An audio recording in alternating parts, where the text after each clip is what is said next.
From Montana's news leader, this is the MTN Noon News. Good afternoon and welcome to your MTN Noon News for this Tuesday. I'm Hailey Monaco. In a developing story, 4 people walked away alive from a fiery plane crash yesterday afternoon at a Kalispell City airport. The plume of smoke could be seen across the city.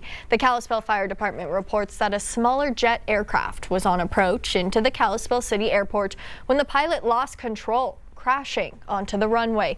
An investigation from the Kalispell Police Department showed that when the plane crashed, it hit several other parked airplanes, starting a few fires on those parked planes.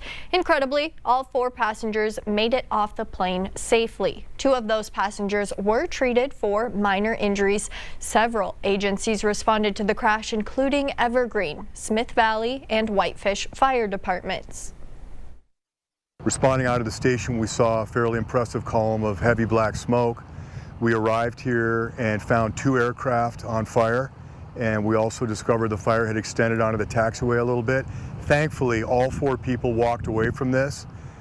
We did treat 2 people for very minor injuries. The Kalispell Fire Chief says the Federal Aviation Administration will handle the investigation. In continuing coverage, a mass murder suspect in Anaconda is behind bars on a $2 million bond. 45-year-old Michael Brown is accused of killing 4 people inside the Owl Bar on August 1st. After the shooting, Brown vanished after heading toward the mountains, triggering an extensive manhunt. He was finally caught Friday near the Ranch Bar off Highway 1 in a structure that had already been searched. In court on Monday, Brown spoke, but only to answer if he is currently working or if he has a phone. You have a current phone number? No, sir. Okay. Do you work anywhere? No, sir. Okay. Brown is now being held in the Butte Detention Center. And with Brown now in custody, Anaconda residents say they're ready for life to return to normal. After a week of unease, many hope they never have to go through anything like it again. MTN's Megan Thompson spoke with homeowners about the tension, the relief, and the aftermath. Here along Montana Highway 1, the suspect in the Owl Bar shooting that took the lives of 4 Anaconda residents was apprehended just a few doors down from here. Now, residents in this area say that they're just trying to get back to a sense of normalcy. Well, it's pretty quiet. This is about as active as it gets, a lawnmower going. Dan Sorum lives just 2 doors down from the property where authorities arrested Michael Brown on August 8th near a camper trailer. The property owner asked not to be filmed, but he allowed me to film the location of the arrest. How does it make you feel knowing that it's over? Well, a little bit relieved, but still not quite. Not quite relaxed yet. Dan says he's not sure why it took 7 days to apprehend Michael Brown, but he could see how someone could avoid detection in the dense underbrush and the hundreds of sheds located on private properties in the area. It's pretty easy to duck in and out of everything here. I mean, just the guy was probably half smart. He might have been out of his head, but I still think he knew what to do. Dan gestures to the south and lists off sheds and trailers on his property and others in the neighborhood.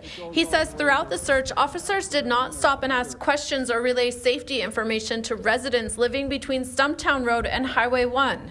I would just wish somebody had come knocked on the door so they could have said, hey, we're looking for him pretty close here, so keep an eye out. Nobody ever stops. So. Michael Brown is currently being held at the Butte-Silverboat County Jail. He made an initial appearance via Zoom where a $2 million bond was set. Charges were not stated at this time. In Anaconda, Megan Thompson, MTN News.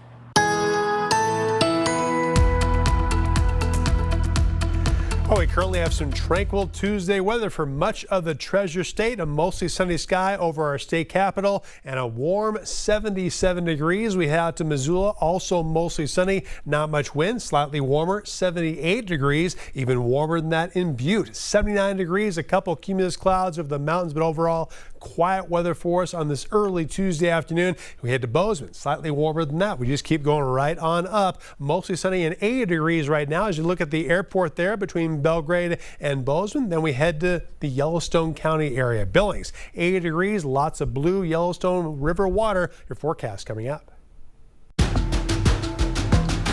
Now time for today's leading look as we follow some of the other stories making headlines. A Billings man will spend the next 75 years in prison for a drug deal that turned deadly. 25-year-old Lauren Smoker was sentenced for the June 2024 shooting death of Dennis Rowland. A jury found Smoker guilty of deliberate homicide, rejecting his claim he fired in self-defense. Prosecutors say it started around 2 a.m. on Country Manor Boulevard when a drug deal turned into a fight. Rowland and 2 others left, but Smoker chased them down, opening fire near Central and Shiloh. Smoker was arrested later at a Northside home. And if you're in the far northwestern corner of Montana, you might be seeing and smelling smoke from Idaho's Lightning Creek fire. As of Monday morning, the fire has burned nearly 2,500 acres just across the border near Clark Fork. Crews say it started with a lightning strike on July 30th, and as of yesterday, the fire was 0% contained. This past weekend, Phillips County Sheriff's Office received a 911 call about a hiker who had fallen down a steep cliff face and sustained substantial injuries over on Scraggy Mountain. But because of the area's poor cell phone reception, they didn't know where the victim was located. MTN's Quentin Shores has the latest on the team effort it took to save a life.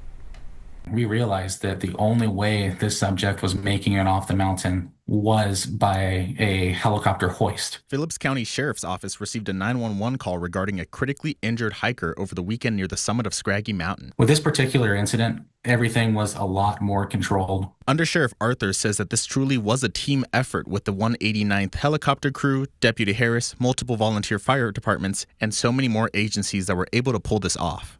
That area is very difficult as far as both cell service and radio service.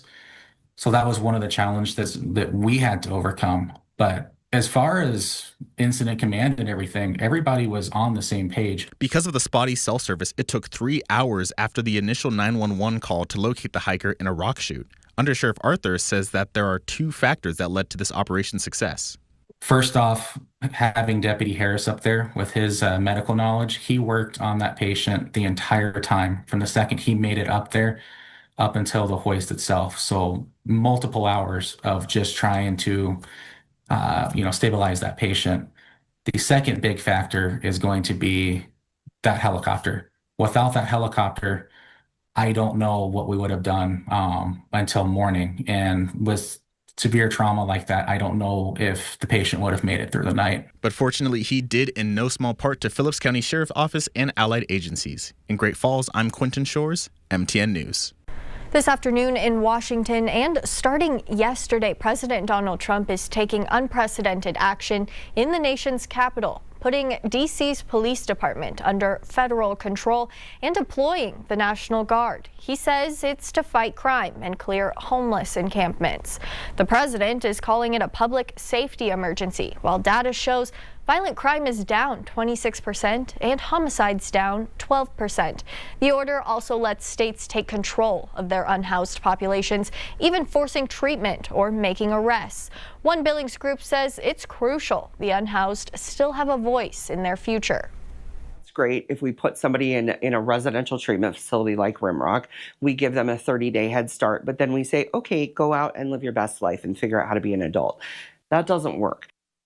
Her mission hasn't changed, serving the community, offering resources, and being there whenever someone needs a place to turn. With more on how they're making it happen, here's our Vanessa Willardson. It takes a long time to build relationships with people who've been really deeply hurt and traumatized, and those folks aren't always ready to just jump right into a service. President Trump signed an executive order in July titled Ending Crime and Disorder in America's Streets, allowing states to remove homeless populations from the streets and place them in mental health or addiction treatment facilities involuntarily. We've criminalized all of these things simply because people don't have access to shelter in a home. Local advocate for the homeless, Carrie Boyder, reacted to the order, saying involuntary treatment for homeless populations could prove ineffective, as the journey to recovery contains many roadblocks. It is impossible to get a job when you don't have a place to shower, when you don't have clean clothes, when you don't have a cell phone number for that job to call, when you don't have transportation to get to that job. Those are all barriers that have to be resolved. One addiction treatment center in Billings, Rimrock Foundation, prioritizes choice for the people they treat in their homeless outreach program. Recovery isn't one size fits all. The path to recovery isn't one size fits all. Manager of Business Development and Community Outreach, Sherelle Garding, says the foundation uses their homeless outreach program, or HOT, to assist people living on the streets.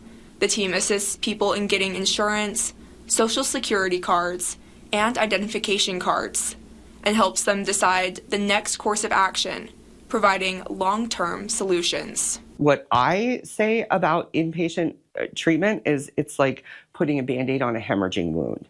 So it is never enough, and it has to continue. The HOT team helped 200 people in 2024, but those are just the people documented. According to Garding, the team reaches out to 40 to 50 people per month. You can call our main number, 406-248-3175, and be like, I need to get in touch with the HOT team. The foundation has not experienced change due to the executive order and plans to continue to provide care to the best of their ability. As for Boyder, she hopes the homeless will receive the care they need as an individual and that effective care will grow in the community. That's when real change begins to happen, with ownership from the individuals involved as to what they want to do, what they think is the next step that's attainable for them, realistic for them. In Billings, Vanessa Willardson, MTN News.